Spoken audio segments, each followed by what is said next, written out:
Our worst fear is not that we are inadequate. Our deepest fear is that we are powerful beyond measure. It is our light, not our darkness, that most frightens us. We ask ourselves, who am I to be brilliant, gorgeous, talented, and fabulous? Actually, who are you not to be? You are a child of God. Your playing small doesn't serve the world. There is nothing enlightened about shrinking so that other people won't feel insecure around you. We were born to make manifest the glory of God within us. It is not just in some of us, it is in everyone. And as we let our own light shine, we unconsciously give other people permission to do the same. As we are liberated from our own fear, our presence automatically liberates others. I'm your host, Kelly Bargabas. Welcome to All There Is. That quote that I just read to you is from Marianne Williamson and her book, A Return to Love, Reflections on the Principles of A Course in Miracles. It has often been misattributed to Nelson Mandela, but his organization has come out and verified that it was in fact Marianne Williamson who first penned those words. So I'll get that out of the way right out of the gate. I didn't write it.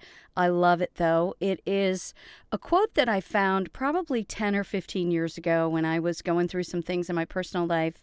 And I found this quote, and it just spoke to me. It just spoke to my soul. It spoke to a lot of my own fears and misgivings and just noise that I have in my head a lot of the time.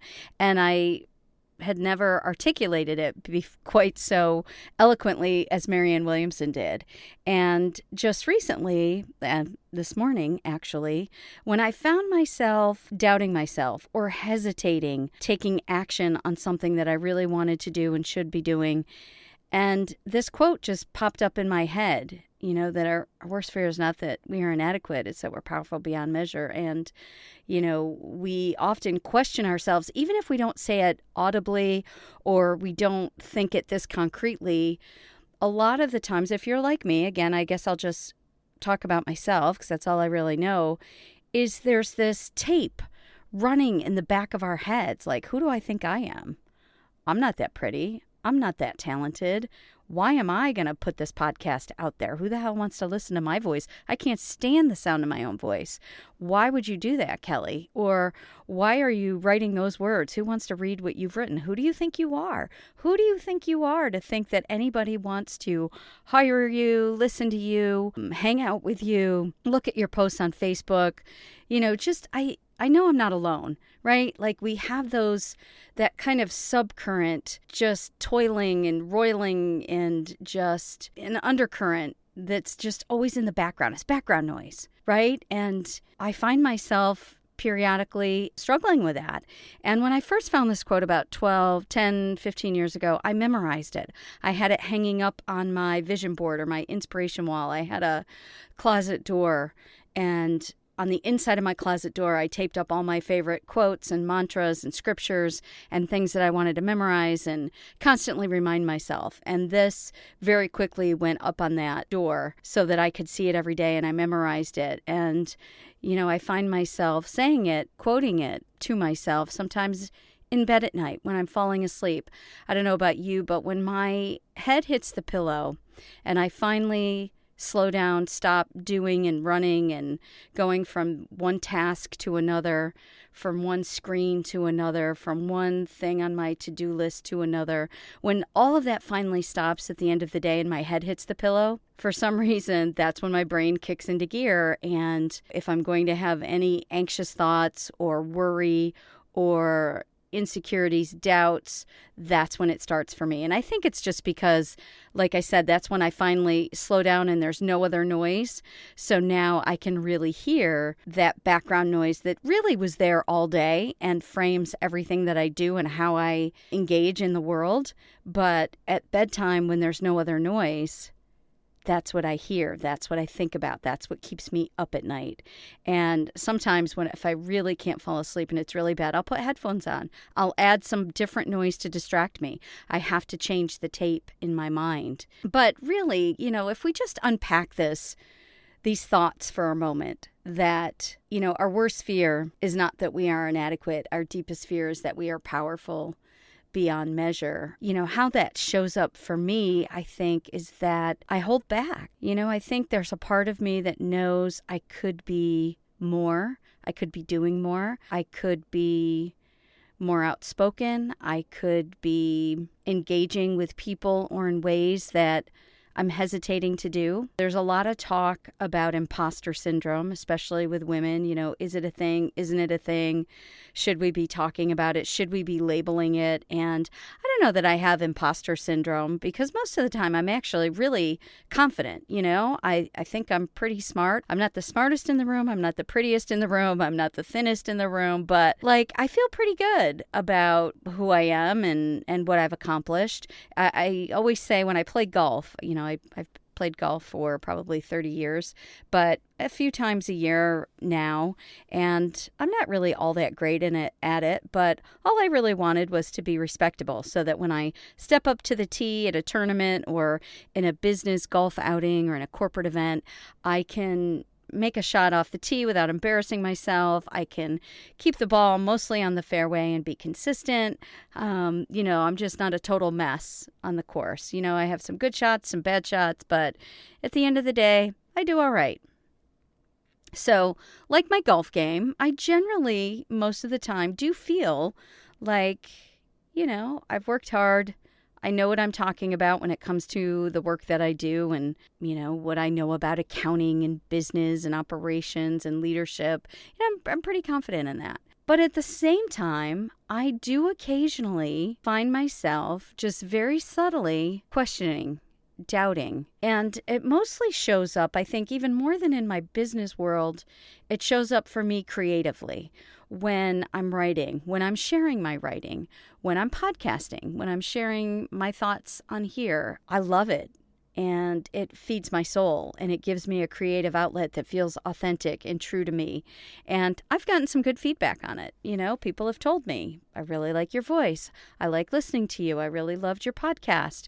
Really great thoughts that you put together. And yet, there's still that moment of, are people going to think I'm bragging if I share yet another episode on Facebook or Instagram or share an article on LinkedIn? I think also we're raised not to brag, and I can only, I wasn't raised as a boy, so I really can't speak to this, but I do think in our society and in our culture, especially during the time where I grew up, girls were taught not to brag, not to be too loud. You had to be ladylike, don't make a lot of noise. In our generation as well, kids were seen and not heard, and so I think there is some of that framed a belief system in me. And, to this day, I just have those doubts about myself. And are people going to think I'm bragging? Am I going to annoy people because I'm posting too much or I'm sharing too much? I love to share my accomplishments, right? We all do, because we want,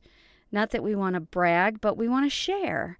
And I believe in sharing this human experience and the good things and the bad. And so many times we share the bad things. We have no problem criticizing ourselves or putting ourselves down or making jokes and memes about, how silly we are, stupid we are, drunk we are, or how we, you see them all the time, right? America's Funniest Videos, Ridiculousness, the TV show, which I can't stand, but my husband and my stepson have it on constant playing. It's constantly playing on the television. But, we love to make fun of ourselves and people and laugh. And there's certainly nothing wrong with that. It's very healthy. But I also think, like it says in this passage, that we have to let our own light shine. We have to let our own light shine because it's inspiring to other people. And, if someone else, we all have different times in our lives when our light is shining or when our light is dim. We all have different times in our lives when we're living in the light and when we're living in darkness. And so if each of us would just let our own light shine, we would automatically be there to light the way for the people who are going through the dark time at that moment. There's people today, right now, listening to this, that are going through a really dark time, and they need someone's light to shine. in their path, to show them that there's a way out of this, that they're not alone. And there certainly has been times when I've been in that darkness. I was in that kind of darkness when I found this quote. And so if we keep ourselves dim, if we keep our light under a bushel, if we hide our light, then we're really doing a disservice to our fellow human beings and the people that are sharing this life with us at this moment in time. We need each other's lights. We need each other's lights so that we know that we're not alone, so that we can see the path out of whatever we're struggling with. And the last line of this, as we are liberated from our own fear, our presence automatically liberates others. Have you ever been around people and they just have this quality and you can't really put your finger on it? I know I have. And I've seen people who are just really interesting, engaging. They light up a room. You want to be around them. You catch yourself staring at them and wondering, wow, I wish I could be like that. And what I found, it took me a lot of years because, I like to think about things and process things. And, as I see people like this and really watch them, what I've discovered is that what it is they're really comfortable in their own skin. They are really comfortable with who they are. They don't mind if they look a little silly on the dance floor. They're going to dance and do their moves. They don't mind if their joke falls flat. They're going to tell it anyway because they think it's funny. They just are comfortable in their own skin, which shows up as confidence. It shows up as a joie de vivre, a joy of life. It shows up as being really engaged and present. And when you show up like that in the world, you can really engage with other people. You can look them in the eye when you're talking to them, and you don't have to be so worried about being popular and talking to all the popular people at a party that you make others feel like they're not worthy of your time and attention. Because we've all seen those people too, right? Those people who you talk to and you can just tell like they don't want to be talking to you. Like they're looking over your shoulder, they're looking for someone else who's cooler to talk to, or they're just not engaging with you. They think they're better than you, or at least that's how it feels. Now, I've also come to learn that people like that are usually struggling with their own anxieties and fears, and it shows up as being aloof and unfriendly and uninterested in you. But it's no fun for anybody, right? It doesn't feel good if you're on the receiving end of that, and it doesn't feel good if you're that person. So what I found is that people who are just comfortable in their own skin, comfortable with their light shining, is they're authentic. And they can't help themselves but shine because they're liberated from their own fear. And they're, like that last line says, as we are liberated from our own fear, our presence automatically liberates others. And I think that's what I've seen in other people that I just described, who you watch them and you see them and you wonder what it is that's so attractive about them. And it's because they're liberated from their own fears, their own anxieties, their own insecurities. They are comfortable being who they are, which means their light can shine. There's even a scripture in the Bible that talks about us being a light. And I'm going to read you a little bit of it, some pieces of it. It's in Matthew 5:14. And this is from the Message translation, which is a pretty easy to read translation. And it says this: here's another way to put it. You're here to be light, bringing out the God colors in the world. If I make you light bearers, you don't think I'm going to hide you under a bucket, do you? I'm putting you on a light stand. Now that I've put you there on a hilltop, on a light stand, shine. Keep open house, be generous with your lives.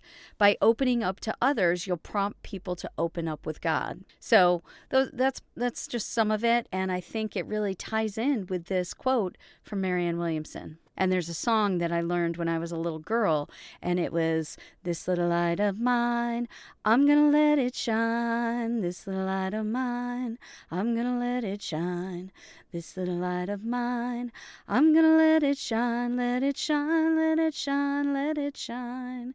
And we learned it in Sunday school, but I don't think this has to be in a Christian faith narrative, right? The concept of your light and having your own light shine, I believe my light comes from God, but you don't have to believe that in order to let your light shine. Some people believe that they're responsible for their own light and maintaining their own energy in their body and in their life, or they charge crystals in the sunlight because they believe having those crystals around them gives them energy. So, whatever you believe is fine. We all have that light to shine. And just remember, as we let our own light shine, we unconsciously give other people permission to do the same. And I don't know about you, but that's what this podcast is all about. This podcast, I put it out there in order to connect, share this human experience, to shift paradigms, to lift each other up, and to let each other know that we're not alone. So I think that this topic fits perfectly in this, and I hope this podcast today encourages you. I hope it encourages you. Memorize this paragraph. Say it until you believe it. Say it until you believe it. And once you memorize it, you'll be able to call it up when you really need it, when you need that reminder. And if you can't memorize it, print it out, hang it up wherever your vision board is, if it's on your closet door, your bathroom mirror, wherever it is. Hang it up. You can go to kellybargabas.com to listen to past episodes of All There Is. Thank you for tuning in today. I appreciate it. If you liked it, share it, review it. It all helps get the word out. And until we meet again, take care.